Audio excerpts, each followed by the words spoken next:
तो क्या हो अगर आपकी BS6 बाइक जो आपने ब्रांड न्यू बाइक परचेस की है शोरूम से, या हो सकता है आपकी 6 महीने पुरानी हो, या हो सकता है 4 महीने पुरानी हो, आपने वो परचेस की है और वो रास्ते में बंद हो जाए तो आप क्या करोगे। तो इस वीडियो में मैं आपको कुछ ऐसी ट्रिक बताऊंगा जिससे आप बिना किसी पैसे की, बिना किसी टेंशन के, बिना ज़्यादा टाइम वेस्ट किए आप अपनी बाइक को आसानी से स्टार्ट कर सकते हो उस ट्रिक को अपना कर। इसमें ज़्यादा कुछ नहीं, आपको सिर्फ वीडियो देखनी और एक प्रॉमिस करना छोटा सा, अगर इस वीडियो में आपको नॉलेज मिले, इन्फॉर्मेशन मिले, तो इस चैनल को सब्सक्राइब करके साथ में वीडियो को शेयर करना ताकि और लोगों को भी इन्फॉर्मेशन पहुंचे। ज़्यादा देरी ना करते वीडियो स्टार्ट करते हैं। पहला पॉइंट, अगर आपकी बाइक बंद हो जाती है और आपने नियरेस्ट पेट्रोल पंप पे पेट्रोल डलवाया है हाल ही में, तो सबसे पहले तो ये समझना कि आपकी बाइक के चारकोल कैनिस्टर में एयर आने की वजह, मतलब होता है ना जैसे जब हम गाड़ी रोड पे चलाते रहते हैं तो जो हमारे मैकेनिक होते हैं सर्विस सेंटर में वो चारकोल कैनिस्टर की पाइपलाइन को साफ नहीं करते हैं, जिसकी वजह से हमारे पेट्रोल टैंक के अंदर एयर बन जाती है और पेट्रोल जो सप्लाई हो जाती है वो रुक जाती है। और हमारी, जब आपको पता है ये पेट्रोल जो होता है बहुत हल्का होता है, गैसोलीन पदार्थ होता है, जब गाड़ी जो है मोटरसाइकिल रोड पर चलती है तो उस पेट्रोल के हिलने और छलकने की वजह से पेट्रोल के टैंक के अंदर वैक्यूम प्रेशर बनता है और वो रिलीज होता रहता है चारकोल कैनिस्टर के जरिए, और वो सीधे पेट्रोल उड़ता हुआ जो हवा में पेट्रोल होता है वो ना जाके BS6 के टेक्नोलॉजी के आधार पे वो जाता है आपके हेड के अंदर और उससे ब्लास्ट होता है। फॉर एन एग्जांपल मैं आपको समझाऊं, BS4 जो गाड़ियां थी उनमें पेट्रोल टैंक के ढक्कन के ऊपर एक छेद होता था, जिसकी वजह से हमारे जो पेट्रोल टैंक के अंदर जब एयर प्रेशर बनता था तो वो ढक्कन में छेद होने की वजह से वो निकल जाता था, और जब वो ढक्कन का छेद होता था वो हॉल बंद हो जाता था तो हमारी बाइक में दिक्कत क्या आती थी, जब हम रोड पे चलाते थे 1-1.5 किलोमीटर के आसपास तो हमारी गाड़ी बंद पड़ जाती थी और बाद में पता लगता था हमारे पेट्रोल टी से पेट्रोल आना बंद हो चुका है। फिर हम क्या करते थे, ढक्कन खोलते थे और उसके बाद गाड़ी स्टार्ट होती थी। तो वही सेम डिट्टो जो परेशानी होती है BS6 में भी आती है, पर BS6 में थोड़ा सा आपको अपडेट करना पड़ेगा। क्यों? क्योंकि पेट्रोल टैंक के अंदर जो प्रॉब्लम पहले थी वो अभी भी है, पर पहले थोड़ा अलग की थी और अभी जो है वो अलग टाइप की है। फॉर एन एग्जांपल आप सर्विस कराने जा रहे हो तो आपको charcoal canister EVAP evaporative emission system, एक ब्लैक कलर का बॉक्स होता है जो कि हर किसी बाइक की सीट के ठीक नीचे होता है या किसी के चैम्बर के बगल में होता है, इंजन चैम्बर के पीछे की तरफ होता है, ब्लैक कलर का बॉक्स होता है। उसकी पाइपलाइन को साफ कराना पड़ता है क्योंकि उसकी पाइपलाइन जो होती है वो पूरी नीचे की तरफ होती है और वहां पर मट्टी, डस्ट, धूल, मट्टी, पानी ये सब जाता है, जिसकी वजह से ब्लॉक हो जाती है वो, और हमारी बाइक चलते चलते बंद होने की समस्या के समाधान, मतलब समस्या में आने लग जाती है। जब आप गाड़ी रोड पर चलाओगे तो हमारी बाइक में बंद होने की समस्या आएगी। तो ये होता है पॉइंट नंबर 1। अगर कोई भी गाड़ी बंद हो रही है तो सबसे पहले पेट्रोल ढक्कन खोलें और लगाएं, उसके बाद चेक करें कि हमारी बाइक स्टार्ट हुई है या नहीं हुई है। ओके, तो ये हमारा पहला पॉइंट था, जैसे कि आपको समझ में आ चुका होगा मैं उम्मीद करता हूं। अब बात करते हैं दूसरे पॉइंट की। दूसरा पॉइंट क्या है? बहुत सिंपल सटीक पॉइंट है। अगर सबसे पहले आपको चाबी ऑन करके देखनी है, गाड़ी में सेल्फ मारना है, सिंगल सेल्फ, BS6 बाइक की बात कर रहा हूं मैं। अगर आपने सेल्फ मारा और आपकी गाड़ी स्टार्ट नहीं हो रही है तो सबसे पहले आपको चाबी ऑफ करनी है और अपना जो ईयर उसको पेट्रोल टैंक के नजदीक लेके जाना है और चेक करना है कि आपकी जब गाड़ी की चाबी ऑन हो रही है तो क्या आपके पेट्रोल टैंक के अंदर से कोई आवाज आ रही है घन करके। क्योंकि जब हमारी गाड़ी की पेट्रोल टैंक की चाबी ऑन करते हैं तो पेट्रोल टैंक के अंदर जो फ्यूल पंप की मोटर होती है वो वर्क करती है और पेट्रोल को कंजप्ट करके उसके बाद वो पेट्रोल को आपके इंजेक्टर की पाइपलाइन में दे देती है। और जैसे ही हम गाड़ी में सेल्फ मारते हैं, ये सेल्फ से पहले का प्रोसेस होता है, और जैसे ही हम गाड़ी में सेल्फ मारते हैं तो ECM जो सिस्टम होता है, ECU ECM दो तरीके होते हैं, एक तरीके होते हैं, बात एक ही है। तो ECM क्या करता है, वो आपके इंजेक्टर को सिग्नल देता है और उसके बाद इंजेक्टर के जो मेन वाल्व होते हैं जिसको बोलते हैं मैग्नेटिक वाल्व, वो खुल जाते हैं और जो सप्लाई उसमें पहले से भरी हुई है पेट्रोल की वो सारी आगे हेड में चली जाती है और हमारी गाड़ी स्टार्ट हो जाती है। बट आप कान लगा के देख रहे हो कि बाइक में पेट्रोल टैंक के अंदर वो आवाज नहीं आ रही है, तो इसका मतलब आपकी बाइक में फ्यूल पंप प्रॉपरली काम नहीं कर रहा है। तो उस दौरान आप करना क्या है, आपको सबसे पहले चेक करना आपकी बाइक में सारी के सारे फंक्शन सही से काम कर रहे नहीं कर रहे।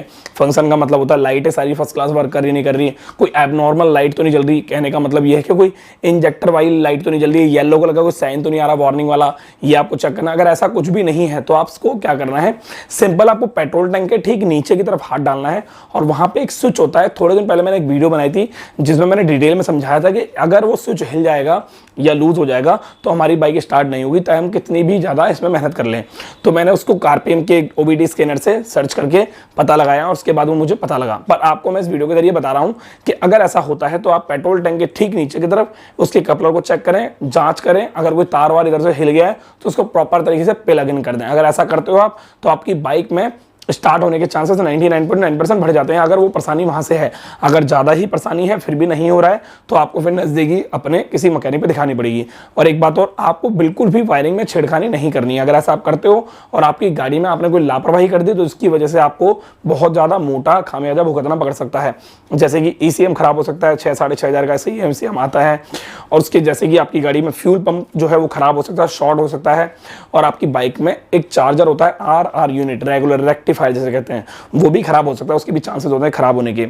और आपकी गाड़ी में फ्यूज भी खराब हो सकता है। तो ये 3-4 चीजें होती हैं जब आपकी बाइक में गलत तरीके से आप काम उसमें कर रहे हो। उसके अलावा ये हो गया हमारा दूसरा पॉइंट। अब बात करते हैं तीसरे पॉइंट की। जब हम रोड पर चला रहे होते हैं तो धूल मट्टी में, बारिश में, धक्कड़ में, ये सब लोकल एरिया में क्या होता है, हमारी जो प्लग की कैप होती है उसके ठीक ऊपर की तरफ कार्बन आ जाता है, जो कि हर सर्विस पे चेक होना चाहिए। पर काफ़ी सारे सर्विस सेंटर में वो चीज़ चेक नहीं होती है, जिसकी वजह से हमारी बाइक में बाद में दिक्कतें बढ़ जाती हैं। पहली दिक्कत तो यही होती है, अगर हल्का सा पानी का वहाँ पर बूंद या ड्रॉप गई तो उसकी वजह से हमारी गाड़ी मिसिंग करने लग जाती है और बंद हो जाती है। तो आपको क्या करना है, अगर आपकी गाड़ी मिसिंग होकर बंद करिए, घुट घुट घुट घुट करके बंद हुई है, तो आपको अपनी बाइक में प्लग अडाप्टर को बाहर निकालना है और उसको पूरा प्रॉपर फूक वगैरह मार के क्लीन करना है।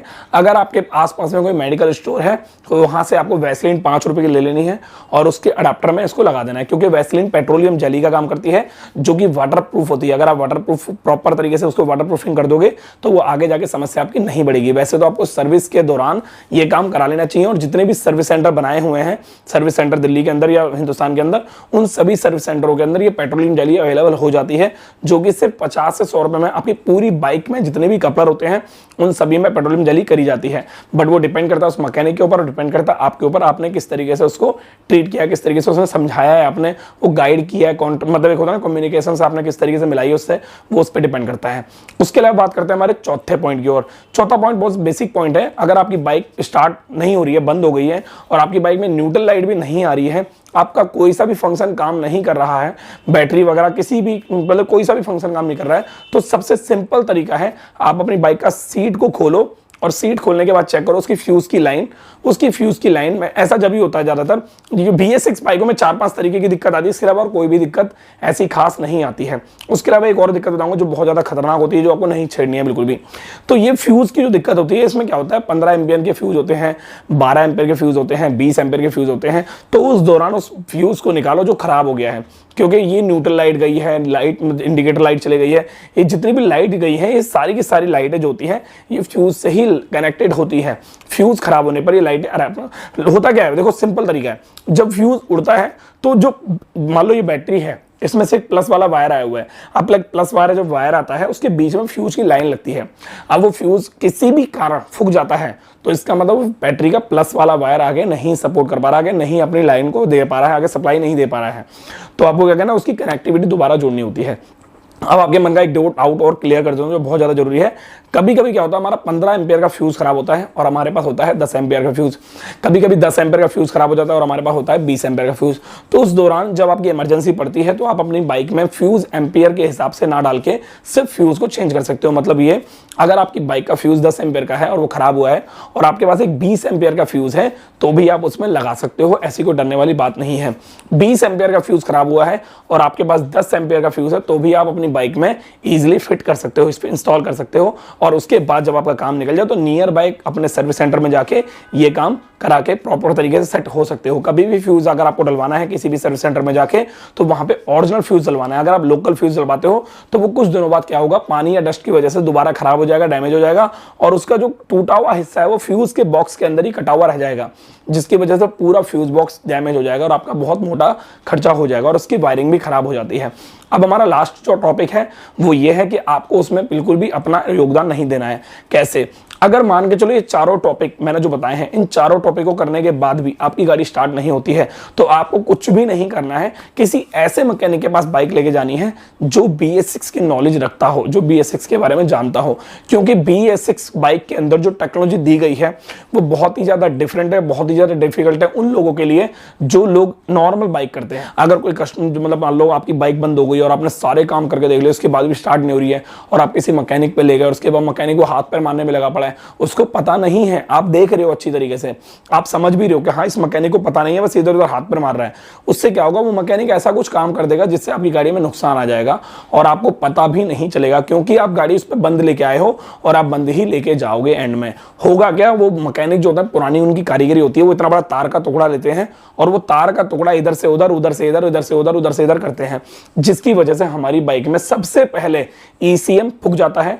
ECM एक तरह से CDI कह लो, एक तरह से इलेक्ट्रॉनिक कंट्रोल यूनिट कह लो, ठीक है। उसके अलावा हमारी गाड़ी में RR यूनिट रेक्टिफायर जो होता है, जो मैग्नेट कॉइल के करंट को सप्लाई करके DC में कन्वर्ट करता है। कहने का मतलब एक तरह से कॉइल के फूकने के चांसेस आपके बढ़ सकते हैं। तो आपको क्या करना है, आपको कभी भी ऐसी लापरवाही नहीं करनी है। तो उम्मीद करता हूं आपको ये BS6 की छोटी मोटी ट्रिक के बारे में पता लग गया होगा। अगर आपको पता लगा तो इस वीडियो को लाइक करेंगे, चैनल को सब्सक्राइब कर देना। साथ में मिलते हैं नेक्स्ट वीडियो में। Thank you so much, bye bye, take care.